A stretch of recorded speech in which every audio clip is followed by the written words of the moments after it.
Kumusta kayong lahat? Eto nga ang naganap na Flores de Mayo dito sa Barangay Napindan, Taguig City. Pagdating nga namin dito sa court, nakita namin dito ang aking kaibigan, si best friend Tata na nag-aayos pa ng bulaklak.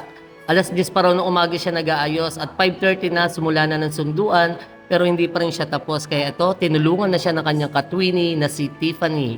Kami galing pa kasi nito sa salon, marami rin kami inayusan para sa sagala. Then dumaretso kami rito para manood at makitingin-tingin ba. At naabutan namin dito si Tata at kaya pinatulungan na rin namin kasi magsusunduan na ng 5:30. Hindi pa siya tapos. Iniinis ko na nga lang dito si Tata kasi nandiyan na yung musikero, hindi pa siya tapos. Pero goods naman kasi malapit na rin siya matapos ang kumbaga mga final touches na lang. At ito nga pagpasok namin sa simbahan, inaayos yung karosa ng birhen, tinatanggal kasi yung bulaklak na sa ulo kasi mamaya kokoronahan siya ng sampagita, corona imperial na sampagita. Ginagawa talaga yun. Kaya yung nakikita ng bulaklak sa kanyang ulo ay tinatanggal.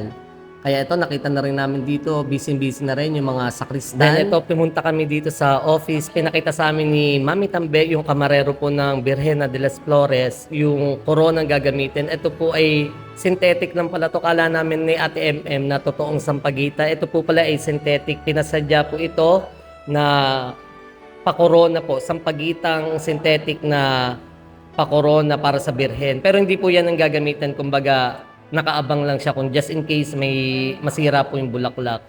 Ito naman yung pabitin na tradisyon po dito ng Constantino na after po ng sagala, ayan, may pabitin. Bilang batang Constantino, ayan, meron siya niyan pabitin. At ito, nagsimula na nga ang sunduan. Kasi dito sa aming pong lugar, sinusundo po ng musikero yung mga gayak, bahay-bahay po. Kaya, ayan, nagsisimula na. Ito si Ate Ila, ang aking pong inaanak, isa po sa sagala ngayon. Ito yung maganda rito kasi simula noon at hanggang ngayon, napanatili talaga yung tradisyon na bawat gayak sinusundo talaga sa bahay-bahay. Kaya, ang Napindan naman, purok 1, purok 5, purok 6, purok 7.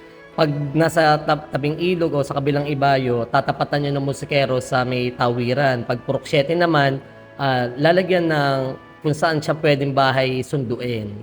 Ganun ang naging tradisyon. Kaya ito nga, unti-unti nang dumarating yung mga gayak papunta sa simbahan. Wala na kasing court, kaya yung mga arko rito na naglalakihan, yan, naiiwan na sa labas. At ito naman, pagpasok namin sa loob ng simbahan, dito iniipon yung mga sagala, yan.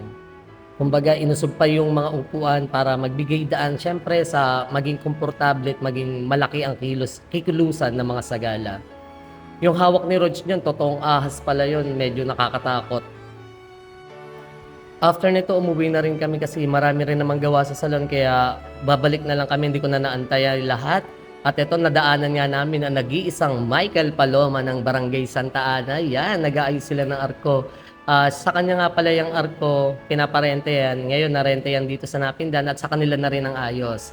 At ito na nga, ang Reyna Elena ng bata, yan si Nicole at ang kanyang konsorte, ang Constantinong napaka-cute. Ito po ay dalawa ang Reyna Elena, isa pong Reyna Elena ng bata, na ito nga po si Nicole. At yung Reyna Elena naman po ng matanda, bukod naman po iyon. Hindi ko na rin alam sasabihin ko kasi nandito kami ngayon sa practice ng mutya kasi bukas yung swimsuit kaya may narinig kayong ingay kasi nagpa-practice sila. Andito lang ako sa barangay nag-record.